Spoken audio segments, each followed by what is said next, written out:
يسعد مساكم وأهلا وسهلا فيكم بفيديو جديد من بحث الوراثة. اليوم درسنا النظرية الصبغية. أي كائن حي بيتكاثر بطريقة التكاثر الجنسي راح تكون صيغته الصبغية 2N، يعني 1N من الأب و1N من الأم. تمام هذا الحكي؟ طيب أنا في عندي مورثات، هدول المورثات هن عبارة عن أحرف موجودين على الصبغيات، أنا بدي أحطهم على DNA. شلون هذا الحكي؟ DNA بيكون عبارة عن شريطين وعليهم مواقع المورثات. تمام؟ طيب أنا شلون بدي أحط هاي المورثة على DNA؟ ولنفرض إذا كانت السلالة صافية، مثل عنا A كبيرة A كبيرة، شلون بدي أحط هاي المورثة على على DNA؟ نعمل شريطين ونحط هون A كبيرة وهون A كبيرة. مثال ثاني، إذا كان أنا عندي B كبيرة B كبيرة، شلون بدي أحطها؟ نعمل شريطين ونحط هون بكبيرة وهون بكبيرة، حتى لو كانوا حروف صغار، بس مهم انه سلالة صافية، يعني حروف صغار نفس الطريقة. نعمل شريطين، هون A صغيرة وهون A صغيرة. تمام؟ هلا إذا كان عندنا سلالة هجينة، يعني إذا كانت حرف كبير حرف صغير، شلون نعمل؟ كمان نفس الطريقة، نعمل شريطين، هون حرف كبير وهون حرف صغير. طيب إذا كان عنا تهجين ثنائي شو بنعمل؟ يعني AA BB، شو بنعمل؟ نفس الطريقة، بنحط شريطين، نحط عليهم 4 مواقع، مو هن هي لحالة واحدة وهي لحالة واحدة، نحط عليهم 4 مواقع، يعني AA B B. تمام هذا الحكي؟ هي إذا كانت السلالة صافية، وإذا كانت هجينة أو تهجين ثنائي. طيب نناقش مسألة العبور أو النظرية الصبغية. عند الذكور وعند الإناث طبعا في فرق بيناتهم، يعني هيك مقارنة صغيرة خلينا نقول شلون بتكون عند الذكور وشلون بتكون عند الإناث. عند الذكور لا يحدث عبور، وعند الإناث يحدث عبور. طيب مو الذكور لا يحدث عندهم عبور معناتها لا يوجد صفات جديدة، ومو الإناث عندهم عبور معناتها يوجد صفات جديدة.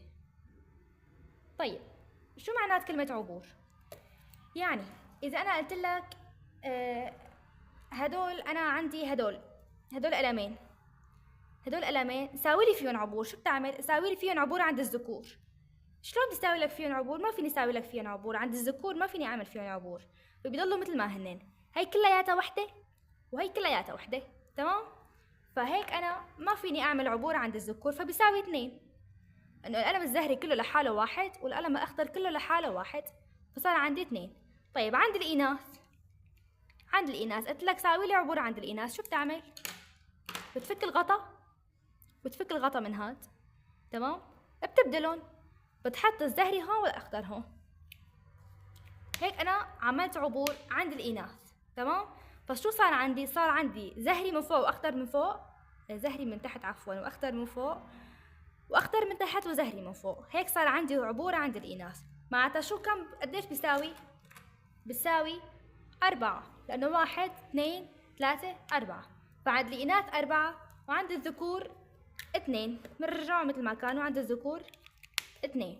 طيب شو معنات كلمة عبور بالأساس؟ شو معنات كلمة عبور؟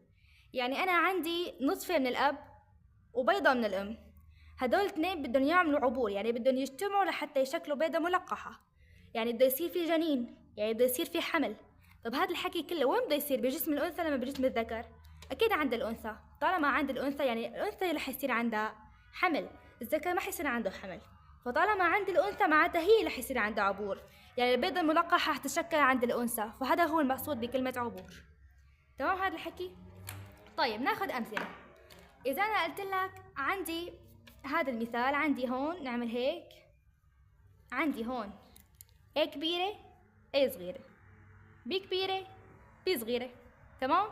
هذا المثال ساوي لي إياه مرة على الذكور ومرة على الإناث، شلون بدي أعملها؟ بسم الله، مثل ما هي مننزلة عند الذكور بطلنا نعرف نكتب، وعند الإناث. عند الذكور بنحطهم مثل ما هن، بنحط هون A كبيرة A صغيرة، B كبيرة B صغيرة، بس شو بنحط بنحط بيناتهم إشارة زائد. تمام؟ بس بنحط بيناتهم إشارة زائد عند الذكور. أما عند الإناث شو بنعمل؟ لأنه هن تنتين عند الذكور، مو تنتين يعني 1 2، هي كلها وحدة وهي القطعة كلياتها وحدة. أما عند الإناث شو بنعمل؟ بده يكونوا 4، يعني 1 2 3 4، بنحط بيناتهم زائد.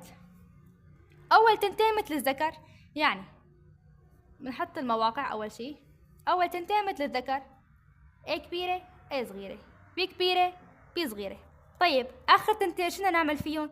مو نحنا بدلناهم للغطيين، هدول اعتبروهم DNA، مو نحنا بدلناهم، يعني بنحط الA كبيرة عند الB والA صغيرة عند الB عفوا، والA الكبيرة عند الB الصغيرة. مجرد عملية يعني تبديل. برجع بعيد، أنا عندي هاي مثلا L كبيرة L صغيرة، G كبيرة G صغيرة. إذا قلت لك ساوي لي إياها عند الذكر شو بتعمل؟ بتحط إشارة زائد. ساوي لي إياها عند الأنثى بترجع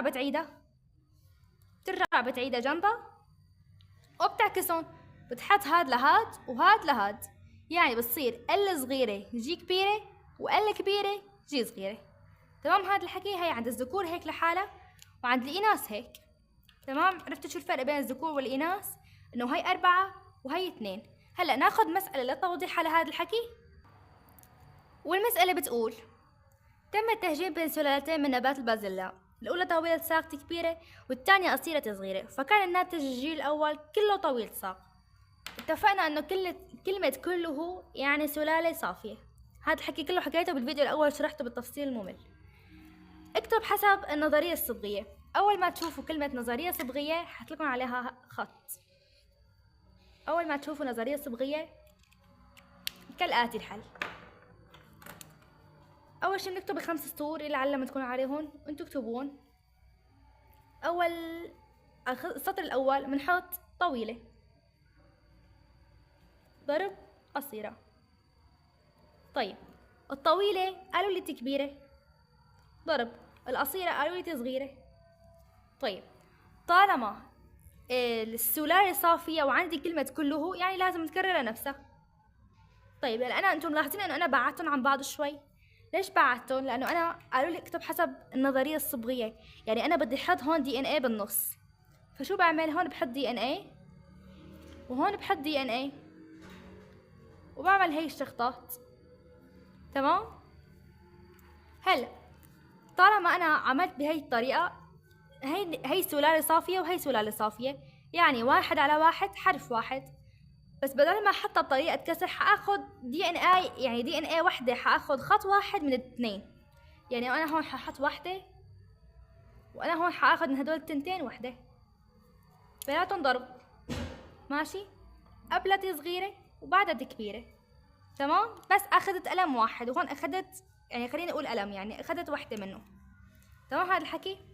طيب بعد ما صار عندي هي الطريقة انا بدي اضربهم. طلع عندي قلمين، يعني مو قلم ضرب قلم، قلمين يعني، او وحدة ضرب وحدة 2. وقبل منها تي كبيرة تي صغيرة. حارجع عيد. انا عندي طويلة ضرب قصيرة، تي كبيرة تي صغيرة. قالوا لي السلالة الصافية يعني بكرر الحرفين، مو حسب اكتب حسب النظرية الصبغية. حطيت بيناتهم DNA. تمام؟ هلا حطيت بيناتهم DNA، انا هون بدي اخذ وحدة من هدول DNA وحدة من هدول DNA. اخذت وحدة هون ووحدة هون، حطيت الحروف ضلت عندي تي، حطيت تي، وهون تي كبيرة حطيت تي كبيرة. بدي اضربهم ببعض، 1 ضرب 1 يعني قلمين. حطيت تي كبيرة تي صغيرة لأنه لازم الكبير قبل الصغير. تمام؟ هي شو طلعت عندي؟ طويلة. هلا اكتب جدول تزاوج بين الأبناء. شو بدي أعمل؟ آخر سطرين لصق لصق مع قلب، يعني طويلة ضرب طويلة. تمام؟ هلا هدول أنا بكررهم هون، يعني تي كبيرة تي صغيرة تي كبيرة تي صغيرة، بيناتهم ضرب. بس أنا عم غير الألوان مشان تفهموا علي. وحطينا DNA بالنص. طيب مو صار عندي أنا هون سلالة هجينة، صار عندي سلالة هجينة، يعني 1 على 2 زائد 1 على 2 حرفين. ولا بكتب الحروف، 1 على 2 زائد 1 على 2 حرفين. طيب هلا انا هون شو بدي اكتب؟ بحط قلم واحد عند كل نص، بحط شريط واحد دي ان اي. طيب وبحط الحروف، هون تي كبيرة هون تي صغيرة، هون تي كبيرة وهون تي صغيرة. تمام الحكي؟ طيب هلا يعني بتصير ربع زائد ربع زائد ربع زائد ربع، لأنه أنا هون عم انشر نشر قلمين قلمين قلمين بقلمين. طيب انشروا معي. تي كبيرة ضرب تي كبيرة، تي كبيرة تي كبيرة. طيب تي كبيرة ضرب تي صغيرة، تي كبيرة تي صغيرة. طيب تي صغيرة ضرب تي كبيرة، تي كبيرة تي صغيرة. لازم نرتبهم، صغيرة ضرب صغيرة، صغيرة صغيرة. نفس طريقة أول حل المسائل تماما، بس الفرق إنه أنا عم حط بيناتهم بس دي إن إيه، لأنه هن قالوا حسب الصيغة الصبغية، النظرية الصبغية. هلا بقسمهم، شو طلع عندي؟ هون طويلة وهون طويلة وهون طويلة، هون قصيرة. شلون عم أعرف؟ تي صغيرة هن قالوا لي قصيرة وهدول كلهم طوال يعني طويلة، فالنسبة حتكون 3-1. وهيك بنكون نحن خالصين مسألتنا من النظرية الصبغية. إن شاء الله أتمنى إنه تفهموا علي. لا تنسوا الاشتراك واللايك.